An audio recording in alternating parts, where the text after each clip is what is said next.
യേശുവിന്റെ പീഠാനുഭവനം an Catherine എമറിച്ചിന്റെ ദർശനങ്ങൾ വളരെ മനോഹരമായി ഈ ദിവസങ്ങളിലൂടെ, പ്രത്യേകിച്ച് ഈ നോമ്പ് കാലത്തിൽ നമുക്ക് അവതരിപ്പിക്കാൻ സാധിച്ചതിൽ തമ്പുരാനോട് നന്ദി പറയും.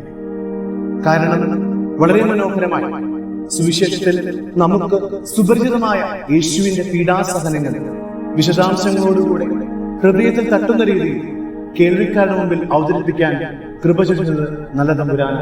ആ തമ്പുരാന് നന്ദിയുടെ ഒരു വാക്ക്. ശരീരത്തെ കൊല്ലുന്നതിൽ കവിഞ്ഞ് ഒന്നും ചെയ്യാൻ കഴിയാത്തവരെ ഭയപ്പെടരുത് എന്ന് ഉപദേശിച്ച യേശു സ്വജീവനത്തിലൂടെ നമുക്കത് കാണിച്ചു തന്നു. ആ പീഡാസഹനങ്ങളെ വളരെ മനോഹരമായി ആൻ കാതറിൻ നമുക്ക് മുമ്പിൽ വച്ചു. സ്നേഹമുള്ളവരെ, വളരെ മനോഹരമായ ഈ യാത്രയിൽ തമ്പുരാന്റെ കൂടെ തമ്പുരാന്റെ പീഡാസഹനങ്ങളിൽ പങ്കുചേർന്നുകൊണ്ട് തമ്പുരാന്റെ സ്നേഹം തിരിച്ചറിയുവാൻ നമുക്ക് സാധിച്ച ഈ ദിവസങ്ങളെ ഓർത്ത് തമ്പുരാനോട് നമുക്ക് ഓരോരുത്തർക്കും നന്ദി പറയാം. ദൈവിക വെളിപ്പെടുത്തലുകൾ അസംഭവം നമുക്ക് തോന്നുമ്പോഴും ഹൃദയ നൈർമല്യമുള്ളവർക്ക് അവ സംഭവമാണ് എന്ന ചിന്തയാണ് ആൻ കാതറിൻ എമറിച്ചിന്റെ ദർശനങ്ങളിലൂടെ നമുക്ക് ലഭിക്കുക. ഒത്തിരി പ്രധാനപ്പെട്ട കാര്യങ്ങൾ നമുക്ക് പ്രത്യേകമായിട്ടുള്ള കാണാൻ സാധിക്കും. അതിൽ ചിലത് പറയാതെ അന്ത്യത്താഴത്തെ പറ്റി സുവിശേഷങ്ങൾ കൊടുത്തിരിക്കുന്ന വിവരണത്തോട് തുലനം ചെയ്ത സിസ്റ്റർ കാതറിൻ എമറിച്ചിന്റെ ദർശനങ്ങളുമായി നേരിയ വ്യത്യാസമുള്ളതായി കാണാം. ഇതിന് ഒരു വിശദീകരണം ആവശ്യമാണ്. വിശുദ്ധ ലിഖിതങ്ങളോടും അവർക്ക് തിരുസഭ നൽകുന്ന വ്യാഖ്യാനത്തോടും ഒരക്ഷരം പോലും കൂട്ടിച്ചേർക്കാൻ ഇവിടെ ഉദ്ദേശിക്കുന്നില്ല. അന്ത്യ അത്താഴത്തോടനുബന്ധിച്ച് സംഭവങ്ങൾ താഴെ കൊടുത്തിരിക്കുന്ന രീതിയിൽ ക്രമത്തിൽ നടത്താനായിട്ടാണ് സിസ്റ്റർ എമറിച്ച് കണ്ടത്.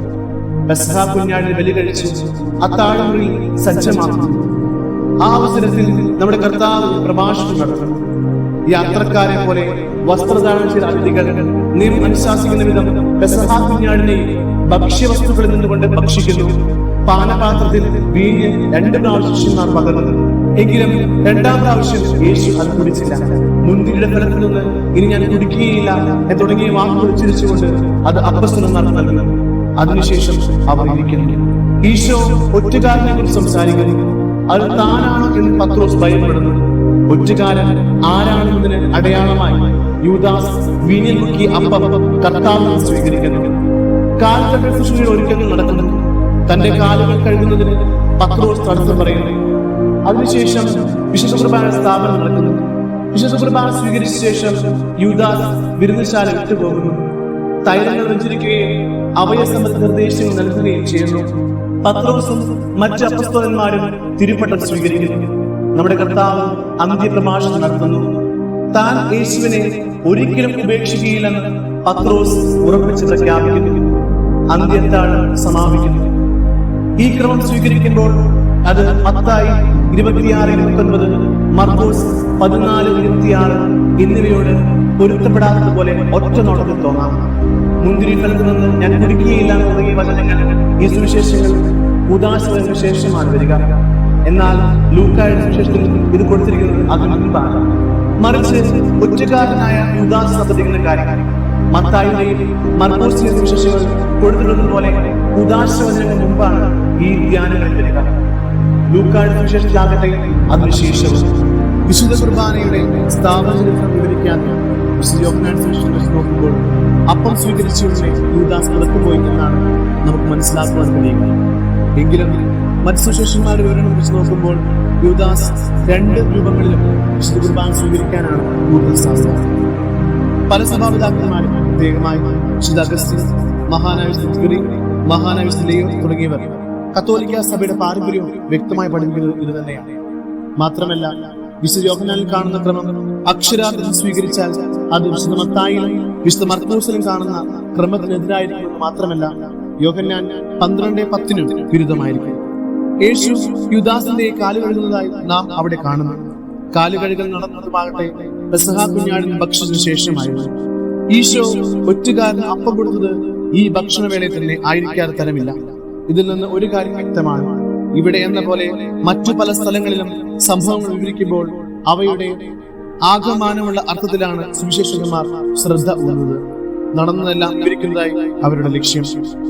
സ്നേഹമുള്ളവരെ, വളരെ മനോഹരമായ രീതിയിൽ ആൻ കാതറിൻ എമറിച്ച് ഈ കാര്യങ്ങളെല്ലാം വ്യക്തമാക്കുമ്പോൾ നമ്മുടെ ഹൃദയങ്ങളിൽ വളരെ മനോഹരമായ അർത്ഥതലങ്ങളാണ് വളർത്തിയെടുക്കപ്പെടുന്നത്. സുവിശേഷങ്ങളിൽ പ്രത്യക്ഷത്തിൽ കാണുന്ന വൈരുദ്ധ്യങ്ങൾ ഈ പശ്ചാത്തലത്തിൽ മനസ്സിലാക്കാൻ നമുക്ക് കഴിയണം. സുവിശേഷത്തിൽ കാണുന്ന വിവരങ്ങളുടെ ലളിതവും സ്വാഭാവികമായ ഒരു സമന്വയമാണ് താഴെ കൊടുത്തിരിക്കുന്ന ധ്യാനം. വിശുദ്ധഗ്രന്ഥത്തിൽ നിന്ന് അല്പമെങ്കിലും വ്യതിചലിക്കാത്ത ഒരു ചരിത്ര വ്യാഖ്യാനമായി ഇവയെ കാണുന്നത് ശരിയായിരിക്കുകയില്ല. യേശുവിന്റെ പീഡാനുഭവങ്ങൾ എന്ന ഗ്രന്ഥം മനുഷ്യരാശി രക്ഷയ്ക്കായി യേശുവിൽ സഹിച്ച പീഡനങ്ങളുടെ ആഴവും മഹത്വം വെളിപ്പെടുത്തുന്ന ആത്മീയ സാക്ഷ്യമാണ്. ആൻ കാതറിൻ എമറിച്ച് എന്ന ദൈവാനുഭവത്തിൽ സമൃദ്ധമായ വിശുദ്ധ സ്ത്രീയുടെ ദർശനങ്ങളിലൂടെ നമുക്ക് ലഭിക്കുന്ന ഈ വിവരണങ്ങൾ ബൈബിളിലെ ലളിതമായ രേഖപ്പെടുത്തലുകളേക്കാൾ കൂടുതൽ ഹൃദയസ്പർശിയായി അനുഭവമായി മാറുന്നു. ഇതിൽ കാണുന്ന ഓരോ രംഗവും ക്രിസ്തുവിന്റെ അനന്തമായ സ്നേഹത്തിന്റെ തെളിവായി നിലകൊള്ളുന്നു. ഈ ഗ്രന്ഥത്തിന്റെ ഉപസംഹാരത്തിൽ നമ്മൾ വ്യക്തമായി തിരിച്ചറിയേണ്ടതുണ്ട്, യേശുവിന്റെ പീഡനങ്ങൾ ഒരു ചരിത്ര സംഭവം എന്നതിലുപരി ഇന്നും മനുഷ്യരുടെ ജീവിതത്തിൽ പ്രാബല്യമുള്ള രക്ഷയുടെ മാർഗമാണെന്നാണ്. ക്രൂശ് വഴി നടക്കുന്ന ഓരോ നിമിഷവും ഓരോ വേദനയും മനുഷ്യന്റെ പാപഭാരത്തിന്റെ പ്രതിഫലനമായിരുന്നു. എന്നാൽ അതിനുമപ്പുറം അത് ദൈവത്തിന്റെ അനന്തമായ കരുണയുടെ പ്രത്യക്ഷീകരണമായിരുന്നു. യേശുവിന്റെ പീഡനങ്ങളിൽ നമുക്ക് കാണുന്നത് അവന്റെ ദൈഹിക വേദന മാത്രമല്ല, ആത്മീയമായ ത്യാഗവും സമർപ്പണവും കൂടിയാണ്. അവനെ അപമാനിച്ചവരെയും പീഡിപ്പിച്ചവരെയും പോലും ക്ഷമിക്കുന്ന അവന്റെ മനസ്സ് ക്രിസ്തീയ ജീവിതത്തിന്റെ മൗലിക സന്ദേശം നമ്മിലേക്ക് എത്തിക്കുന്നു. സ്നേഹവും ക്ഷമയും. ക്രൂശിലെ യേശുവിന്റെ ഓരോ വാക്കും മനുഷ്യന്റെ ഹൃദയത്തെ മാറ്റിമറിക്കുന്ന ദൈവവചനം തന്നെയാണ്. ആൻ കാതറിൻ എമറിച്ചിന്റെ ദർശനങ്ങൾ വഴി നമ്മൾ യേശുവിന്റെ അമ്മയായ മറിയം അനുഭവിച്ച വേദനയും നിസ്സഹായതയും ഗൗരവത്തോടെ കാണുന്നു. മകനായ യേശുവിന്റെ പീഡനങ്ങളെ നേരിൽ കാണേണ്ടി വന്ന അമ്മയുടെ ഹൃദയവേദന മനുഷ്യരാശിയുടെ വേദനകളുമായി ഏകീകൃതമാണ്. ഇത് വിശ്വാസികൾക്ക് ഒരു വലിയ ആത്മീയ പാഠമാണ്. ദൈവത്തിന്റെ പദ്ധതിയിൽ ദുഃഖം പോലും ഒരു വിശുദ്ധ വഴിയാകണമെന്ന് സത്യത്തിൽ നമ്മെ പഠിപ്പിക്കുന്നു. ഈ ഗ്രന്ഥം നമ്മെ പ്രാർത്ഥനയിലേക്കും ധ്യാനത്തിലേക്കും നയിക്കുന്നു. യേശുവിന്റെ പീഡനങ്ങളെ കുറിച്ചുള്ള ധ്യാനം മനുഷ്യനെ തന്റെ പാപങ്ങൾ തിരിച്ചറിയുവാൻ സഹായിക്കുന്നു. അതുപോലെ ദൈവസ്നേഹത്തെ കൂടുതൽ ആഴത്തിൽ അനുഭവിക്കുവാനും പ്രേരിപ്പിക്കുന്നു. യേശുവിന്റെ ക്രൂശ് വഴി നമ്മുടെ ജീവിതത്തിലെ കഷ്ടതകളെയും പ്രതിസന്ധികളെയും ആത്മീയമായി കാണാൻ നാം പഠിപ്പിക്കുന്നു. പീഡനങ്ങളുടെ ഓരോ ഘട്ടവും നമ്മോടൊരു ചോദ്യം ചോദിക്കുന്നു. ഈ സ്നേഹത്തിന് നാം ഇന്ന് മറുപടി നൽകുന്നു. യേശു തന്റെ ജീവിതം സമർപ്പിച്ചതുപോലെ നമ്മളും നമ്മുടെ ജീവിതം ദൈവം സമർപ്പിക്കാൻ തയ്യാറാകേണ്ടതുണ്ട്. അവന്റെ ത്യാഗം നമ്മെ മാറ്റത്തിനും ആത്മപരിഷ്കരണത്തിനും വിളിക്കുന്നു. അവസാനമായി യേശുവിന്റെ പീഡാനുഭവങ്ങൾ എന്ന ആത്മീയ കൃതി ഒരു വായന അനുഭവം മാത്രമല്ല, അത് ഒരു ആത്മീയ യാത്രയാണ്. ഈ ഗ്രന്ഥം നമ്മെ കുരിശിന്റെ രഹസ്യത്തിലേക്ക് ആഴത്തിൽ കൊണ്ടുപോകുകയും യേശുവിന്റെ സ്നേഹത്തിന്റെ ഉയരം, വീതി, ആഴം എന്നിവ മനസ്സിലാക്കാൻ സഹായിക്കുകയും ചെയ്യുന്നു. ക്രിസ്തുവിന്റെ പീഡനങ്ങൾ മനുഷ്യന്റെ വീണ്ടെടുപ്പിന്റെ വിലയാണ്. ആ വില സ്നേഹത്തോടെ അടച്ചു തീർത്ത ദൈവത്തിന്റെ മഹത്വമാണ്. അതുകൊണ്ട് ഈ ഗ്രന്ഥം വായിക്കുന്ന ഓരോരുത്തരും യേശുവിന്റെ പീഡനങ്ങളെ ഹൃദയത്തിൽ ധ്യാനിക്കുകയും അവന്റെ സ്നേഹത്തിന് യോജിച്ച ജീവിതം നയിക്കാൻ പ്രതിജ്ഞാബദ്ധരാവുകയും ചെയ്യണം. കുരിശിന്റെ വഴി നമ്മെ നയിക്കുന്നത് മരണത്തിലേക്കല്ല, മറിച്ച് പുനരുദ്ധാനത്തിലേക്കാണ്. ഈ സത്യത്തെ ഉൾക്കൊണ്ട് മാത്രമേ യേശുവിന്റെ പീഡനങ്ങളുടെ യഥാർത്ഥ അർത്ഥം നമ്മിൽ പൂർത്തിയാവുകയുള്ളൂ. ഇതിനോടൊപ്പം ഈ ഗ്രന്ഥം നമ്മെ വലിയൊരു ആത്മപരിശോധനയിലേക്ക് ക്ഷണിക്കുന്നു. യേശു സഹിച്ച ഓരോ വേദനയും മനുഷ്യന്റെ പാപങ്ങളുടെ ഗുരുത്വം എത്ര ആഴത്തിലുള്ളതാണെന്ന് വ്യക്തമാക്കുന്നു. അതേസമയം ദൈവസ്നേഹം അതിനേക്കാൾ അനന്തമെന്നും ഉറപ്പു നൽകുന്നു. ഈ സ്നേഹം മനുഷ്യനെ ദൈവത്തിലേക്ക് തിരികെ വിളിക്കുന്ന ഒരു ക്ഷണമാണ്. യേശുവിന്റെ പീഡനങ്ങളിൽ നാം കാണുന്നത് ഒരു ദൈവത്തിന്റെ ശക്തി ദൗർബല്യത്തിന്റെ രൂപത്തിൽ പ്രകടമാകുന്നതാണ്. ലോകത്തിന്റെ കാഴ്ചപ്പാടിൽ തോൽവിയായി തോന്നുന്ന ക്രൂശ് ദൈവത്തിന്റെ ദൃഷ്ടിയിൽ വിജയമാണ്. ഇത് വിശ്വാസത്തിന്റെ വലിയൊരു പാഠമാണ്. നമ്മുടെ ജീവിതത്തിലെ പരീക്ഷണങ്ങളും പരാജയങ്ങളും ദൈവത്തിന്റെ പദ്ധതി വിജയത്തിലേക്ക് നയിക്കുന്ന വഴികളാകാം.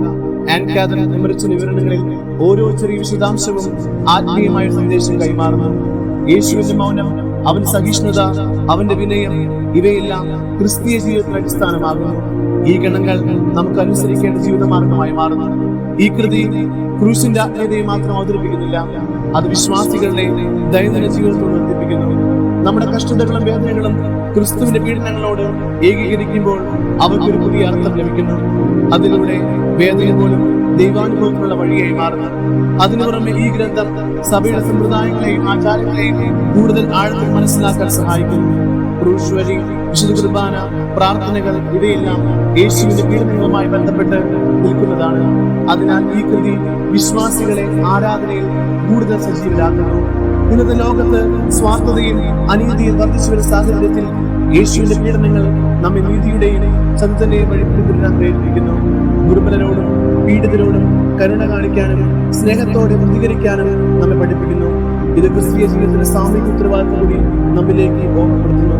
അവസാനമായി യേശുവിന്റെ പീഡാനുഭവങ്ങൾ എന്ന ഈ കൃതി വിശ്വാസത്തിന്റെ ഒരു ആഴത്തിലുള്ള അനുഭവമായി തുടരുന്നു. ഇത് നമ്മുടെ സ്നേഹത്തിന്റെ ആഴത്തിലേക്ക് നയിക്കുകയും കുരിശിന്റെ വഴിയിലൂടെ പുനരുദ്ധാരണം കാണിച്ചെടുക്കുകയും ചെയ്യുന്നു. യേശു ക്രിസ്തുവിന്റെ പീഡനങ്ങൾ നമ്മെ മാറ്റത്തിനും വിശുദ്ധിയിലേക്ക് വിളിക്കുന്ന ദൈവിക വിഷയമാണ്. ക്രൂശ് സ്നേഹത്തിന്റെ പരമാവധി പ്രകടനമാണ്. ആ സ്നേഹം സ്വീകരിക്കുന്നവർക്ക് മോക്ഷത്തിന്റെ വഴിയാണ്. പ്രത്യേകമായി the dolorous passion of our lord Jesus Christ translate ചെയ്ത ബഹുമാനപ്പെട്ട sister Merlin Rose MSMI, sister Finsy MSMI, sister Lesin MSMI സിസ്റ്റേഴ്സിന് പ്രത്യേകമായിട്ട് നന്ദി പറയുന്നു. അതുപോലെ അവതാരിക എഴുതിയ വർഗീയച്ചനും പ്രത്യേകമായി നന്ദിയോടുകൂടി ഓർക്കുന്നു. ഇതിന് വിവർത്തനത്തിനായി മൂലകൃതിയുടെ വിശ്വസ്തത പരിശോധിച്ച് വിലയിരുത്തി ആവശ്യമായ തിരുത്തലുകൾ നൽകിയ ബഹുമാനപ്പെട്ട ജോർജ് പുതുമനച്ചനും പ്രത്യേകമായി നന്ദി പറയുന്നു. ഒപ്പം ഈ പുസ്തകം പബ്ലിഷ് ചെയ്ത MSMI പബ്ലിക്കേഷൻ വിമലാലയം കൊളുത്തുവയിൽ പ്രത്യേകമായി നന്ദിയോടെ കൂടി ഓർക്കുന്നു. ഈ ഒരു പുസ്തകത്തിലൂടെ ഒത്തിരി പേരുടെ ജീവിതങ്ങളിൽ ദൈവാനുഭവം കൊടുക്കാൻ സാധിച്ചതിൽ തമ്പുരാനോട് നന്ദി പറഞ്ഞുകൊണ്ട് ഈ പുസ്തകം ഇവിടെ അവസാനിക്കുന്നു. പ്രത്യേകമായി ദൈവം നിങ്ങളെ അനുഗ്രഹിക്കട്ടെ. ഈശോ മിശിഹായ്ക്ക് സ്തുതിയായിരിക്കട്ടെ.